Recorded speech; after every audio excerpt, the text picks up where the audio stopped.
ACP Pradyumna আর নেই, সবাইকে কাঁদিয়ে না ফেরার দেশে চলে গেল এই অভিনেতা। টেলিপাড়ায় শোকের ছায়া, 22 বছরের স্বর্ণযুগের অবসান। বিস্তারিত জানতে ভিডিওটি দেখুন। দরওয়াজা তোর দয়া, এই সেই বিখ্যাত লাইন। তার সেই দরাজ গলার আওয়াজ আর শোনা যাবে না। দীর্ঘ এত বছর পর আর অন্য কোনো পরিচয় ছিল না। তার আসল নাম কি এও জানতেন না অনেকেই। তিনি সকলের কাছে এসিপি সাহেব হয়েই পরিচিত ছিলেন। ACP Pradyumna from CID. না, তাকে আর দেখা যাবে না। শেষ কিছুদিন ধরে খবর ছিল যে এইবার সিআইডি রিটার্ন শুরু হয়েছে, আর সেখানে দেখা যাবে না। তিনি নাকি বম্ব ব্লাস্টে মারা যেতে চলেছে।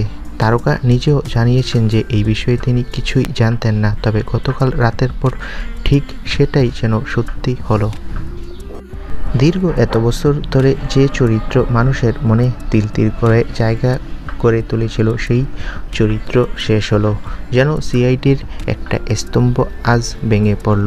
নির্মাতারা কী ভেবে এই সিদ্ধান্ত নিয়েছেন? তাকে সিআইডি থেকে বাদ দেওয়া হয়েছে, কিন্তু একটা কুচক্রী মহল দাবি করে যে তিনি নাকি বাস্তবে মারা গিয়েছে। এসিপি প্রদ্যুম্ন নাকি না ফেরার দেশে চলে গিয়েছে। বন্ধুরা, আমরা খোঁজ নিয়ে জানতে পারি যে এসিপি আসলে সিআইডি ছাড়তে চায়নি, তবে তাকে বাদ দেওয়া হয়েছে নতুন মুখ আনার জন্য। অভিনেতা মন খারাপ করে বলেন, কী কারণে আমাকে বাদ দেওয়া হলো আমি জানতে চাইনি, তবে তারা আমাকে এত বছর রেখেছিল, আমি এতেই খুশি। আবার যদি ডাকে আমি যাব।